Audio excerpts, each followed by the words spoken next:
What's up with you? So today I'm looking to do a beat using this new plugin I've got, which is the Arturia Mellotron emulation, which is, I've had a little play with it, it's cool. I just love that sort of like tape. I got it mainly for like the flutes and the pianos, but the cool thing is you can like put your own samples in there as well and use the sound engine from the plugin. So I'll probably use some of their own sounds. I'm gonna mess around with putting some sounds in there and just see what I come up with, but it's a cool plugin, and if you like that sort of lo-fi, sort of trap hybrid type of beat, then it's a plugin worth getting. And just so you know, like, I'm not doing anything funny, this is my dog. Hello! This video is gonna less be about like the performance side of things, because I want to actually show the plugin and how it works a bit as well. And just like, sometimes I just like to work in a way where it's less about bashing on stuff and more about like making really more calculated decisions, like with my hi-hats, rather than jamming it out. Sometimes I really like to click stuff in and just get a feel. Just get a different kind of feel for it. I'll definitely be playing some bits, but let's just go. So Mellotron, got it in my favourite instruments. It went straight to the list. I'll play you a couple of sounds off it. I'm not going to dwell on what this plugin, it's not like a plugin review or anything like that. It's just the inspiration for this beat, and I'll probably have a few beats that come up. So obviously it looks great. It's going to look great. Look, a little moving fella. It's always nice. Get some volume in at this biatch. The pianos, I just love the pianos in it. Takes a minute to load.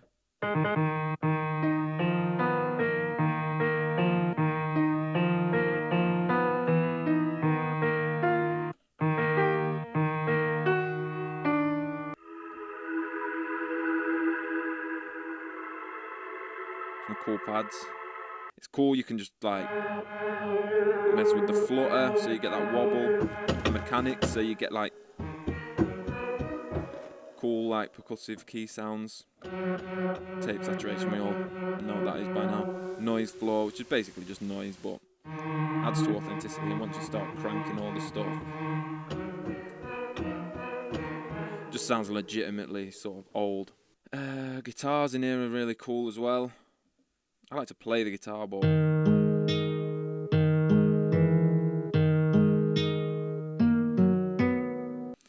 this is tend to how I start a track. If I made something like a decision like this, like I know I want to use this plugin, this is kind of like my limitation. That's a point actually. Limitations in creativity is a good thing.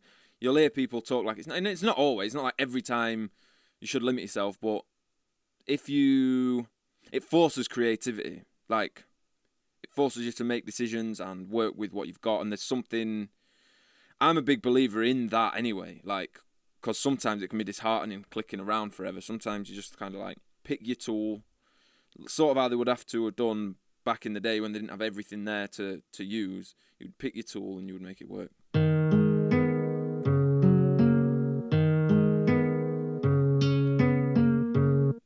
Something like that I think I'm going to use as a basis.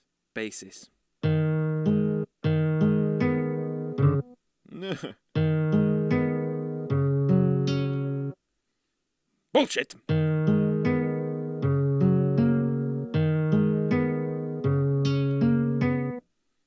Okay, that sounds like a loop, I think. Sounds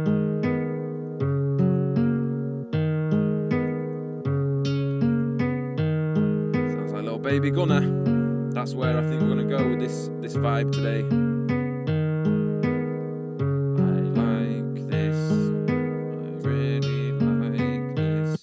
Pitch it up though so I can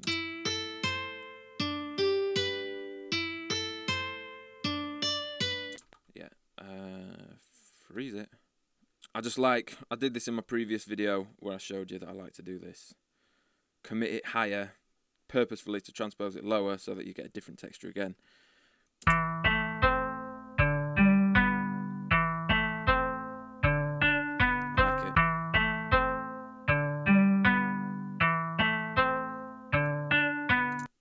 Delay. This Valhalla stuff's sick. This new Valhalla delay is amazing. Well, I haven't even got the chance to dig around in it too much yet.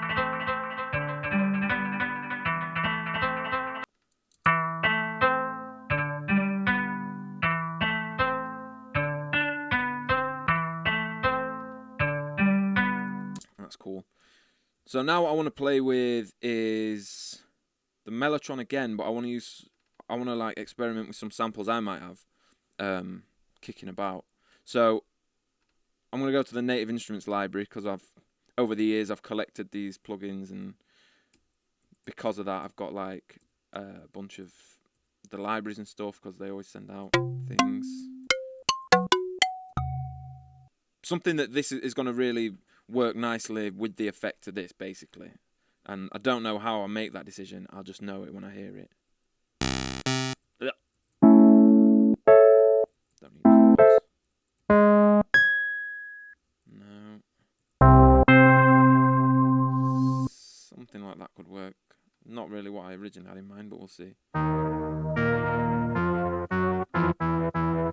you can mess with the tone, that's cool.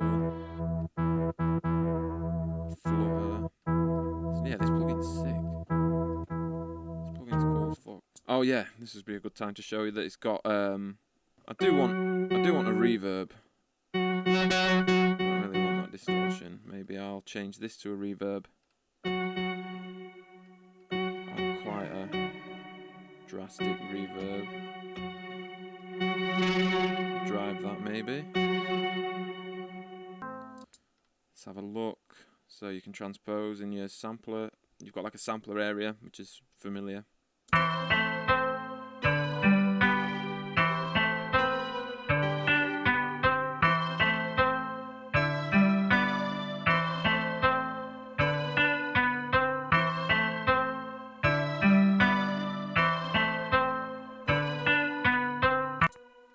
That's pretty cool. I can work with that.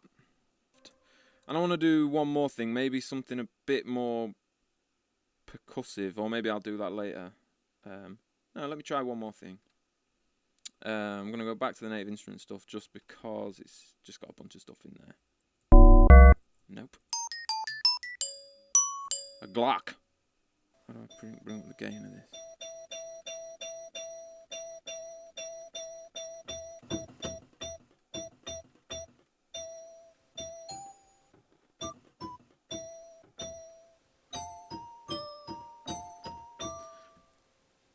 It's a whole new beat there. See how dragging it in there? This is the original sample. In fact, I should probably use the C. When you hear that, super clean.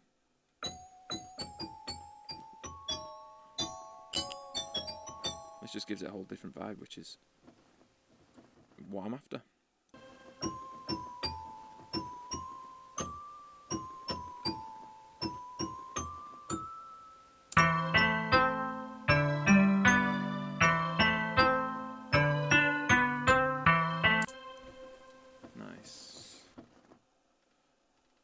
Nothing too crazy.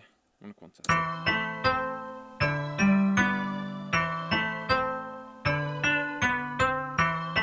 it. So that's my melody really. That's my main melody. So I'll build it from the start. I like to do a little bit of structuring early on, just a bit. So that's kind of my structure. We're going to sort of going intro, extended intro, verse, sort of like build bridge kind of thing, and then this will be like the chorus, and then we'll see where that goes. So I want to put some hi-hats in now.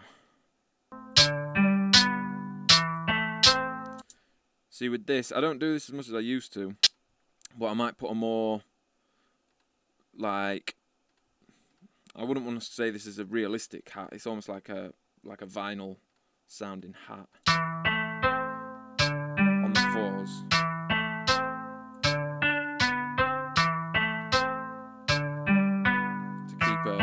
Constant, and also just add to that sort of grainy texture we've got, and then I want to layer that, because layering hats is fucking sick. I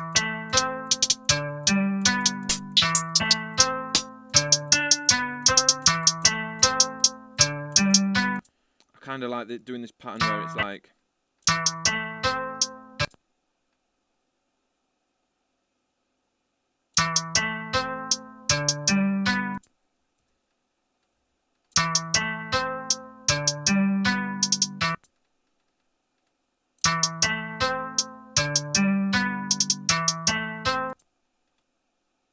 I like to tune the hats about there as well. That's just nice to chuck in every now and then.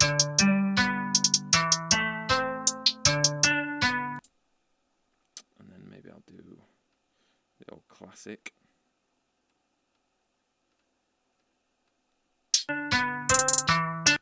That loop back might be too short. I might add some variation in a bit, but I just want to get moving.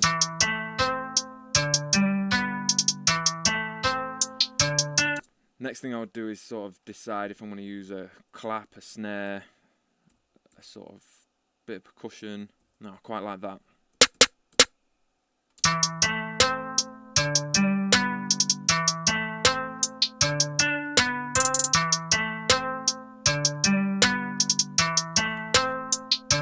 Always don't just settle on the sound. Always think about pitching the sound to see if it works better, slightly higher or slightly lower. You kind of don't always think of that, but when you actually do it, you're like, oh, that sounds right now.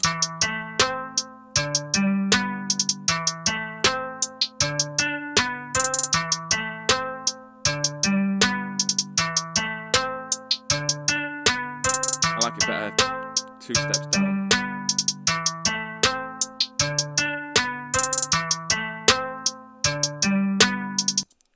Ableton glue compressor is so sick for when you turn the soft clipping on. All this kind of don't matter anymore. Just use your gain to drive it. That's a Mass Appeals tip for anyone who knows Mass Appeals. Big up you, Mass Appeals. And now, the forever struggle. The right kick.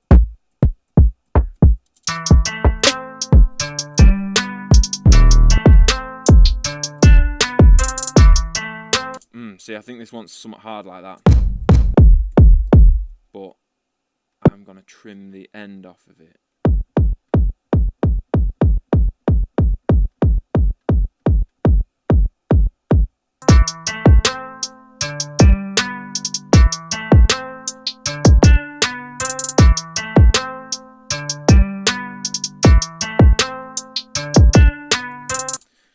I don't want to do anything too wild with this beat. It feels like it needs to breathe. It feels like if an artist heard it, it needs that gap, that space, and I've even feel like I might have gone a bit too much with the kick there, so I might dial that back later, but we'll see.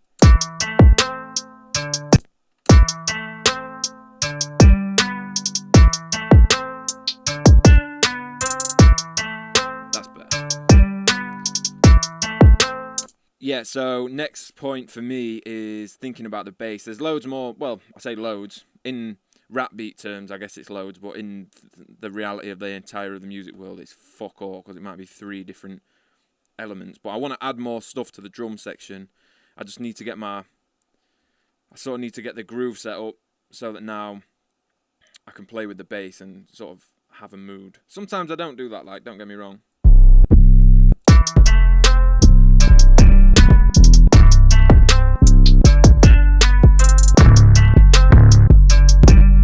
I think it wants to probably be a rounded bass, quite a rounded bass sound. And then tune it, always tune your stuff. You don't have to, again. I'm not telling you what to do. I'm making a suggestion.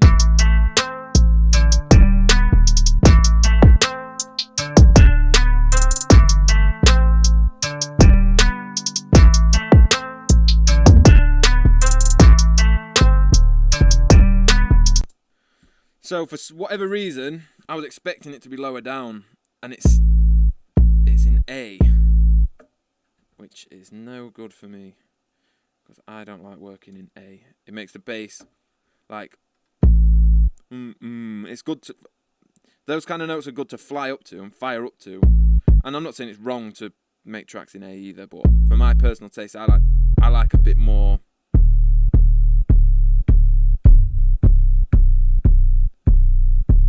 C and B is kind of like the area that I like to work. A, probably go up A, B, C, go up 2.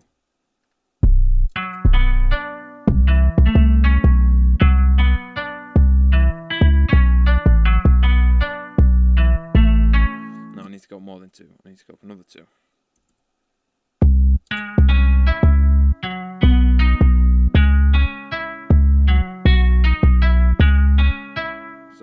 So now on all my other tracks I need to go through and do the same. Up 4. Copy it across, across. Again, up 4. Copy it across. Just check that.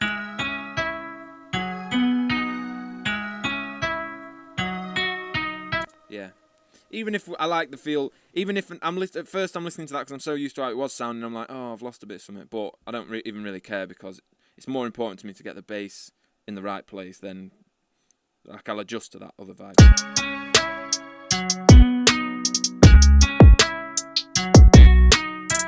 I'm actually going to record just so it looks like I've recorded, but I literally never record.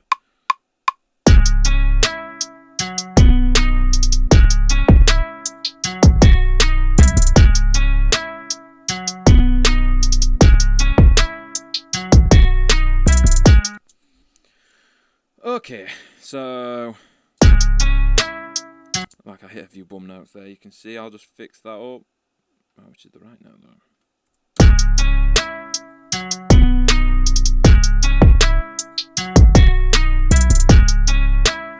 That's why I wanted to pitch it. That's why I wanted to pitch it down, because that sounds so much better to me. And now I can just use the Ableton saturator, flip it over to digital clip, nudge that fella. Just get a bit of that warm ripping through the speaker sound. I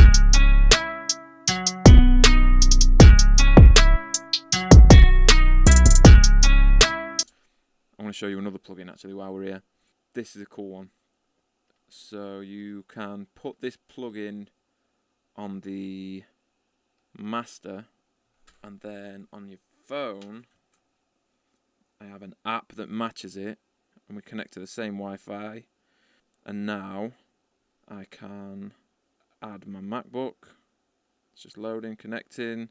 This is saying it's connected on the screen.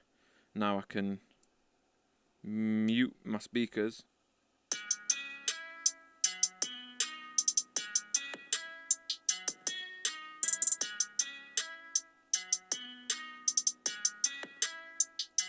This is sick because everyone obviously listens to music on the phone all the time, and a lot of these 808s don't cut through on the phone. So this is purely like, it's almost like a bass checker for me. That's basically fixed my problem, and I literally did some tweaks while I was on my phone, because that's almost more important. And then most times, then when I flick back to the software, the bass barely sounds any different. But by making tiny tweaks through the phone, it just brings it out. So it's a little one for you, and it's cheap. I think it's like $25 or something. I can't remember, but it's not a lot.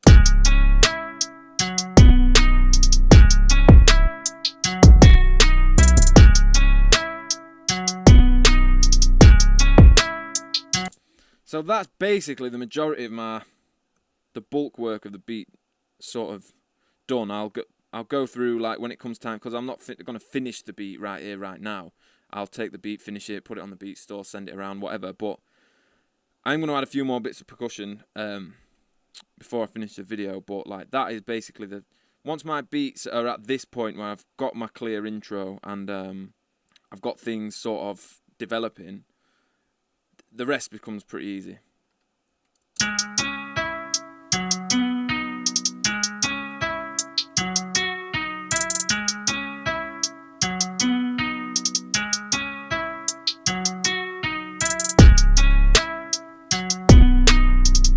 This is a cool plugin, this glitch plugin. It's basically the same as Effectrix. I don't know, I've only just got this one, but I think I might prefer it, but I don't want to cheat on Effectrix like that.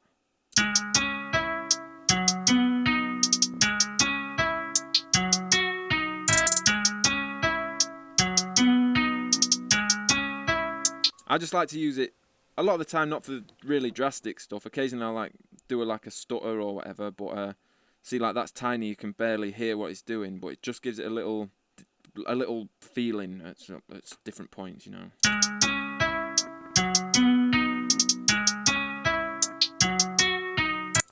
The only thing with this that Effectrix has over it is Effectrix can go longer, but it's fine.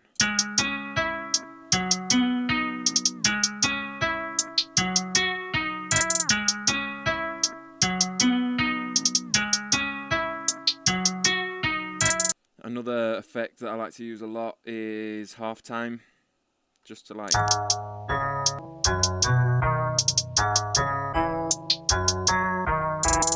Halftime's cool to just flick on, I think.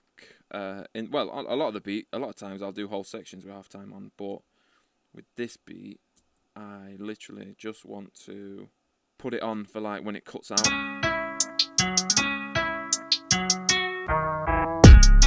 This is a little, I don't know.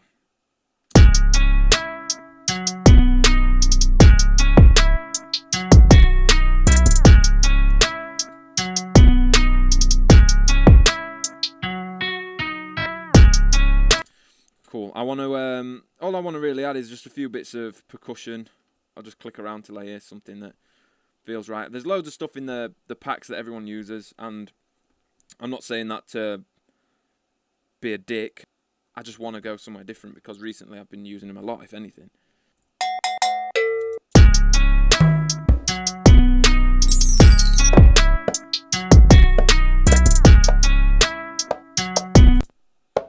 little conga. Make it sound less resonant at the end.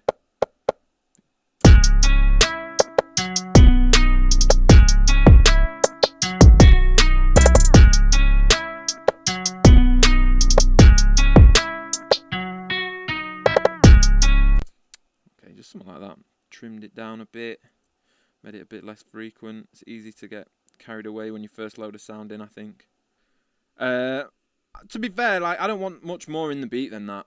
I don't want to add it just for the sake of the fact that I'm making a video, do you know what I mean? Like, I don't want to try and add too much for no reason. But what I will do is chuck this amazing plugin on the drum bus and give it all some meat. Last douse of meat.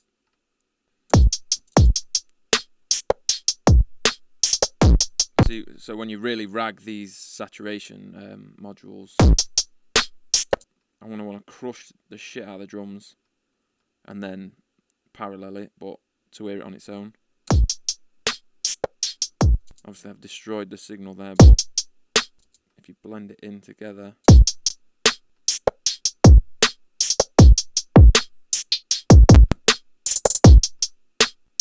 gives it a bit of gel, and then maybe nudge the highs up a bit, add another bit of saturation towards the end.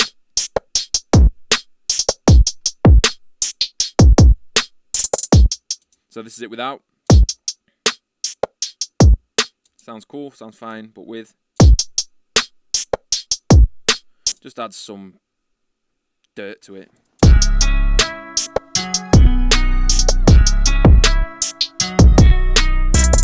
So one last thing to do is add the old trusty tag. Woo!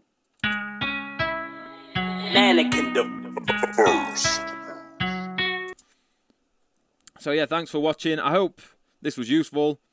I know some of you producers are going to want to go get that Mellotron plugin. It's not even that expensive. There's like an introductory offer now. It's like $99. I would say it's worth it if you like the kind of tape sound and you want a different way to sort of treat your own samples, put it through it. Obviously, you can do loads. You can put drums through it. You can put loops through it. And you can play the loops, multiple speeds and stuff. But look into the original Mellotron to kind of see why. Like, I was drawn to it from that because I know that that piece of gear, that old school piece of gear, has been used on loads of stuff, and it creates a really unique kind of sound. And Omnisphere's got like some Tron sounds which are perfectly good, but this is just cool how you can then put your own stuff in. You can really go in to the sort of Mellotron feel. So yeah, now I'm just going to play the beat. Let the beat play out the video. See ya. Mannequin the first.